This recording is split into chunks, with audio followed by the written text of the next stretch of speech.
Okay, so it is a little after 11:30, and we'll go ahead and get started. I will start with introducing myself. I am Lisa Burbach, and I am a certified health coach. I'm certified with the Dr. Sears Wellness Institute, and Dr. Sears is a well-known pediatrician and physician, and his own health journey really made him think differently about health and wellness and led to radical changes in his life of healthy eating and thinking differently about the foods that we eat and approaching things from a more natural standpoint. And he then started the Dr. Sears Wellness Institute, which then I went to school with, which really was a great partnership for me because it matched my own views. I'm not into fads. I want to see the science. And Dr. Sears' statement that he says all the time is, show me the science. And so it's really perfect for me. And in addition to that, I'm a Shaklee distributor. So if you're not familiar with Shaklee, we have been around for 62 years. And Dr. Shaklee had a similar heart of wanting to look at what nature had provided and to provide tools for wellness for people that were from nature and were natural and safe for people and safe for the planet. And out of that vision of wanting to make a difference in people's lives and wanting to do it naturally and provide tools for people, Shaklee eventually developed. And so, again, it's a good partnership for me. My husband's an environmental geologist, and the other arm of Shaklee is the planet. So the philosophy with Shaklee is that nothing should ever harm a cell of the body or the earth. And so for us, it's just the perfect relationship to be part of Shaklee. And then to bring my health coaching skills into that, because I believe that it's not a matter of just taking a vitamin. I believe I can give you the best vitamin. But if you aren't really caring for yourself, if you don't love you, you're not going to be loving to you. If it doesn't start with an intrinsic reason to make the change, you will not make lasting change. And that's where I come in. I get to partner with people to help them have an attitude change and therefore a heart change. So Dr. Sears' acronym I really love. It's LEAN, lifestyle, exercise, attitude, nutrition. And of those, really the key is the A, the attitude. But it starts with education, and it all ties in together. So today we're looking at something called Primetime Health. And this is a program by Dr. Sears.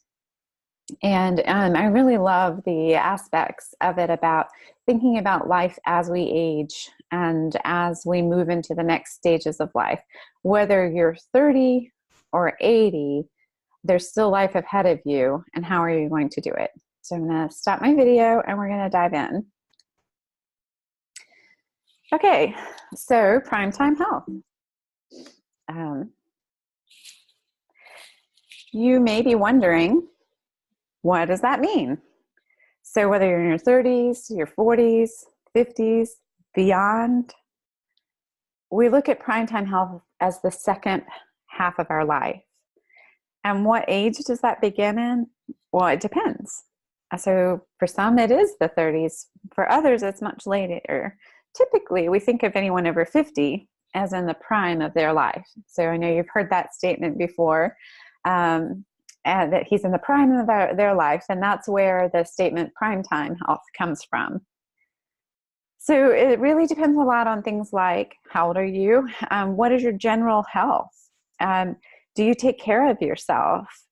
Are you young, living in an old body? Do you ache and you're tired and have trouble getting around and you're 40? Or are you 80 and you're a jet setter and out there conquering the world? So that really looks different. But what I want to encourage you is, whether you are in your prime time and you're thinking about, what does the future hold for me? And how do I want to live my life so that my health span more closely matches my lifespan? You know, whether you're 30 and you're thinking of your parents and family, or it's like investment, right? The sooner you invest, the better that investment turns out to be for you in the end. So starting younger makes a big difference, but it's never too late, because you can start later in life. And we know that those positive changes make radical changes in our body even later in life.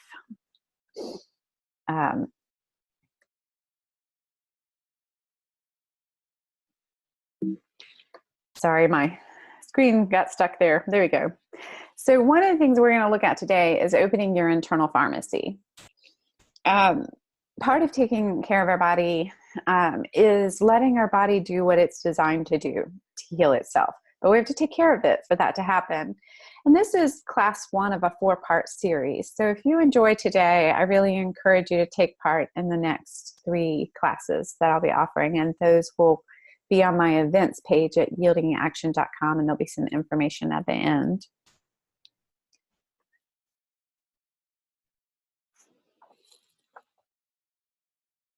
So this class is based on Nobel Prize winning medical breakthrough that your body makes its own medicine. So that sounds kind of crazy and weird if you're unfamiliar with taking care of yourself, but there is a lot of truth to that. And you'll learn how to help your body heal itself. So how many of you realize that your body is a giant walking pharmacy, if we think of it that way? You can make most of the medicines, quote, that your body needs as you age. Unlike medicines that you buy with a prescription at your pharmacy, though, these you make right in your body. They're custom made for you, dispensed at the right time, just at the right dose, without harmful side effects, and you don't have to pay for them. Worry about your HSA and all of that. So where in your body is this primetime pharmacy that we're talking about? And think of these as, if you're very literal minded, think of it a little more loosely, okay? Because some of you may struggle with the language. But one thing I like about this class is the simplicity of it, that we don't have to use great big words to get across great big concepts. So back to our pharmacy. In order to answer this question, we'll need to look a little bit at the endocrine system. Okay, so the endocrine system is made up of many important glands, including the thyroid, the endothelium, the pancreas, and the adrenal glands. So which one of these do you think is the largest endocrine system in your body? Tick-tock, I'll give you a second to think about it. Do you know? The endothelium. So if you guessed that, good job. And we're going to talk a little bit about that. Oh, this is a picture of your blood vessel. And if you take this blood vessel and then look at the endothelium, it is a lining in the blood vessel that is 1 cell thick. It sort of contains what we would call, in this language, microscopic medicine bottles, releasing chemical messengers that help maintain the blood vessels' health. It tells our arteries and organs and tissues to behave in a healthful way. And so it's about 1 cell layer thick, but if you open up all the blood vessels in the human body and lay them out flat, it would occupy a surface larger than several tennis courts, like this picture. So the endothelium contains millions of these microscopic, quote, medicine bottles. And there's our blood vessel and your blood flowing through. I want you to think about this picture because of various ways that we behave impact what this vessel looks like. And it's important that it be clear and open. So the endothelium is located in the blood vessels, just again to recap, and has these microscopic medicine bottles. It's your personal pharmacy. So here is a different view of an exaggerated view of the blood vessel. If you look at the medicine bottles at the bottom, there's gunk on top of it. So this is a person who sits too much, eats the wrong foods, and blood cells stick together and form clots and sticky stuff or plaque accumulates on top of the medicine bottles. And so think of it as something that prevents you from opening the bottle. Maybe those child-proof caps that are good enough, because I don't know many adults who can open those easily. But the artery is more narrow. And in this case, we would just say the pharmacy is closed. So as a result, the health span and the lifespan will be shortened. But look at this artery. See how there's nothing on top of those bottles? Oh, it's clear. And you see the little bubbles are meant to show that they're open and working. So this picture shows what's going on in a prime timer whose body moves more, eats more fruits and vegetables, seafoods, things that are rich in antioxidants, sort of anti-sticky foods. The blood flows freely. There's no sticky stuff accumulating on top of the medicine bottles. And this allows the endothelium to dispense the right medicines at the right time and the right dose. So again, we use medicine loosely as a picture. The artery is also wide and not narrow. And we think of this pharmacy as being open long hours, resulting in a longer and healthier life. So when you're eating these fruits and vegetables, you're adding plant sterols and stanols to your diet as well. It helps reduce cholesterol as well as work with your blood pressure, stress, and a wide variety of things. So this is Dr. Luis Ignaro. He's a scientist who discovered how our bodies make and dispense its own medicine in these terms. He won the Nobel Prize for the discovery of how the endothelium releases this chemical messenger called nitric oxide. So nitric oxide prompts the body to make all of the things that need to be made to treat the illnesses. They're often treated actually by prescription medications. So medicines that lower the highs, like high blood pressure and high cholesterol, raise the lows, like antidepressants, pain relievers, anti-inflammatory medications. You know, these are some of the medications that people go to the doctor for. But there are also medicines your body makes in itself that can reduce inflammation and regulate blood clotting and blood flow.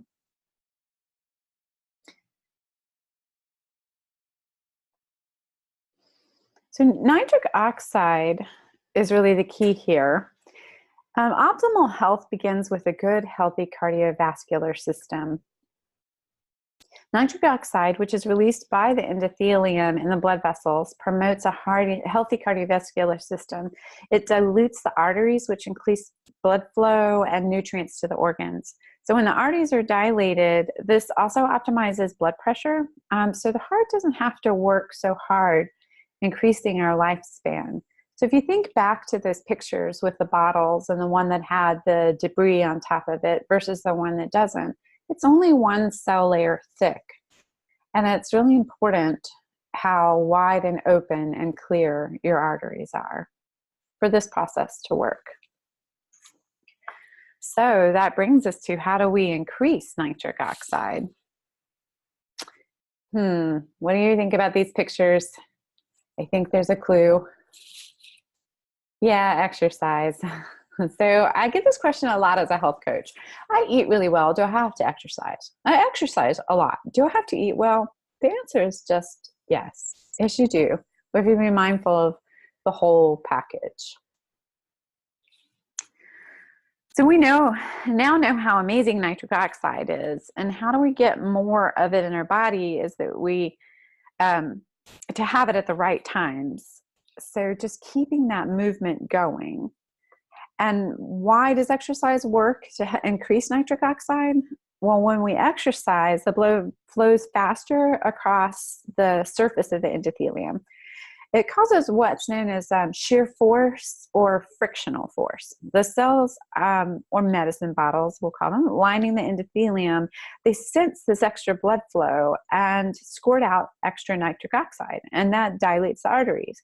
It optimizes blood pressure. It delivers more blood flow and nutrients to the organs downstream. So it kind of works sets the process in motion.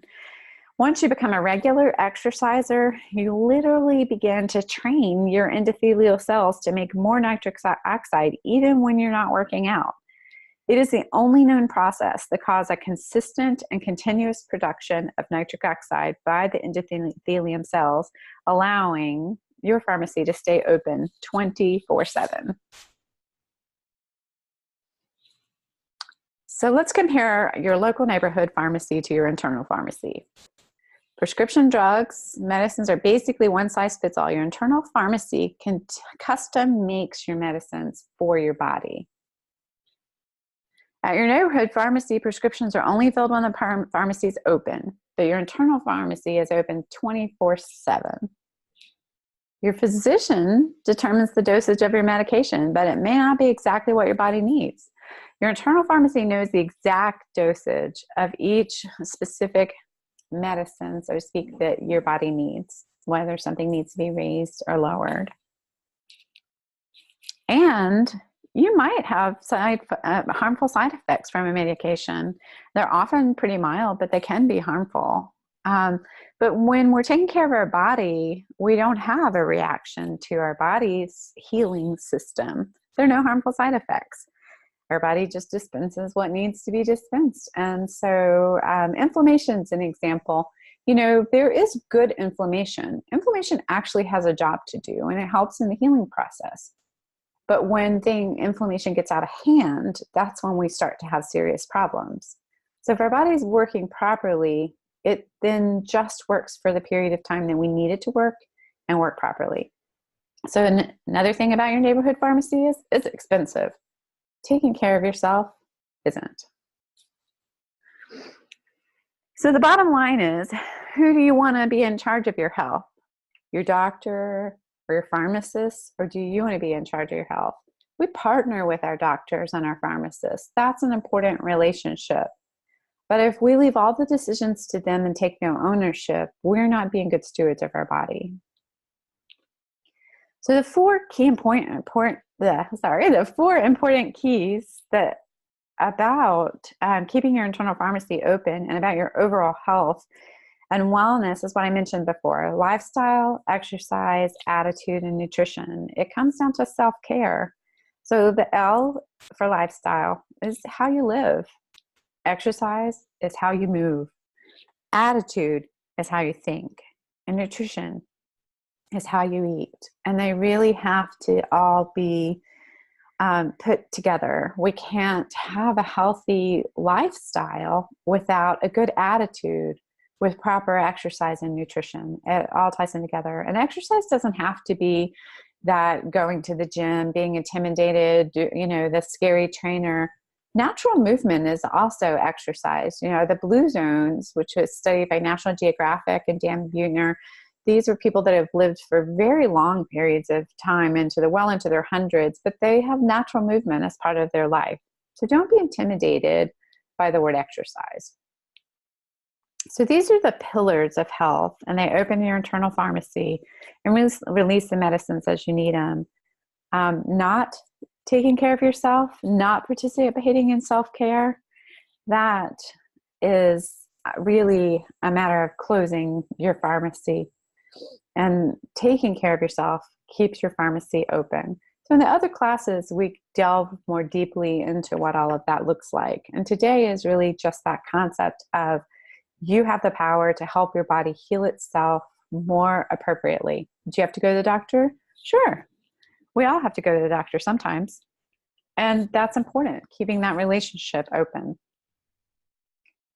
But when you go to the doctor, I want you to change your mindset. See, what happens is we go to the doctor and we say, hey, doctor, what can I take? But what you need to say is, what can I do? So change the doctor's mindset. Instead of the doctor thinking, what can I prescribe? Help your doctor know that you're open to, what can I advise? So you're changing your mindset and your physician's mindset. I know my own physician, we have had this conversation before. And I know that I have frustrated him, made him pull on his beard and rub his hand over the top of his head and grunt and think about it. But you know why? he told me that something like 5% of people actually do what they can do and follow the advice. Most people would rather just take the medication and risk those side effects, but it really adds up, and it affects their longevity, their health, their quality of health. So this is key. It's called the pills and skills way of thinking. So never stop taking your medicine without discussing it with your doctor first.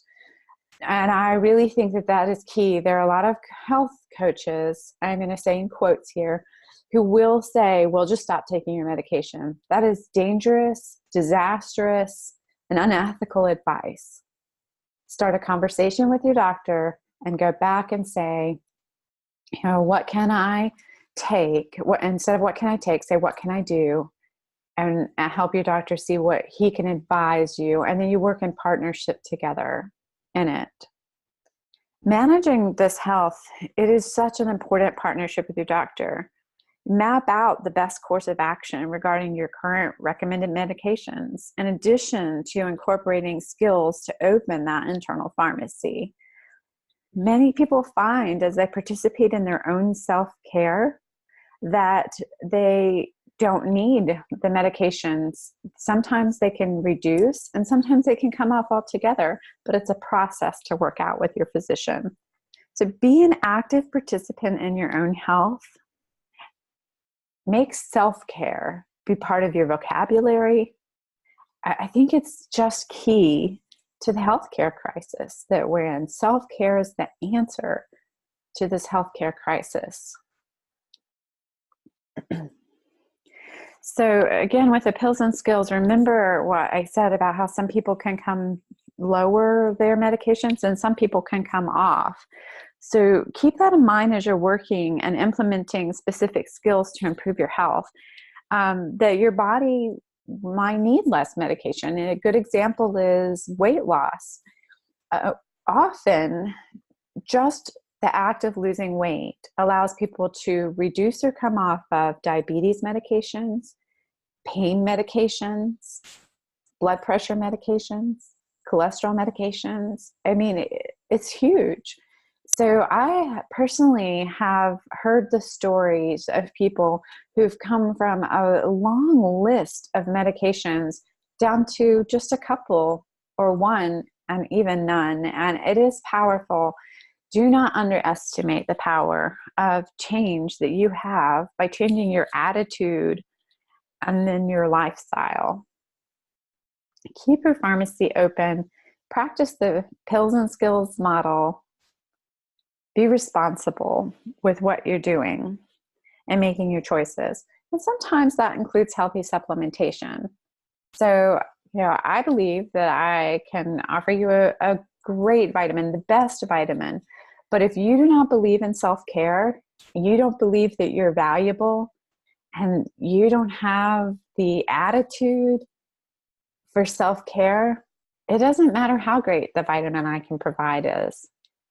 It really comes down to that attitude part, because if you feel you're worth it, you will take care of yourself. Eat good foods, fruits and vegetables, and experiment with spices and flavors. Reduce sugar, reduce fat.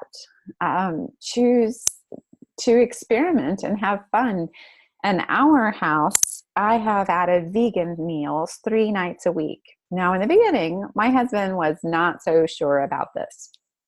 But do you know he really looks forward to them now? And he even said that not only does he like them, but he actually looks forward to those nights. Now, there is no cheese in those nights, and that could have been a marriage killer.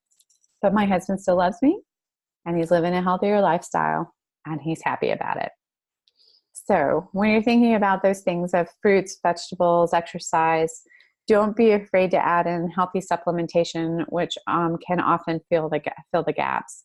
And then also things like adding in the gap to fill in with products that can help with natural things that are safe and peer-reviewed and tested to help with other issues that you want to work on. So I hope that you have enjoyed this talk and that you've learned a little bit about self-care, about the importance of self-care. And I cannot say it enough. My real passion is that you care about you, that we don't make these changes without that first step. Sometimes we can start it rolling by taking some actions and our attitude kicks into gear, but there usually needs to be a spark at least that says that I am worth it and this is valuable. So I do coaching sessions. I do walk with people through this process, and I can do it on Zoom, so you don't have to be here in Greensboro.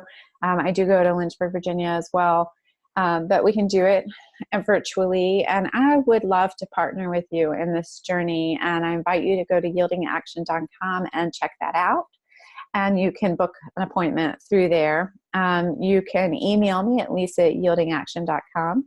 And you can learn more about Shackley at pws.shackley.com/yieldingaction. And again, just feel free to reach out to me and ask questions and investigate your own self-care and your own health and wellness. The next class that we'll be doing is called Making Health Your Habit. And I hope that you will join me in that. Thank you.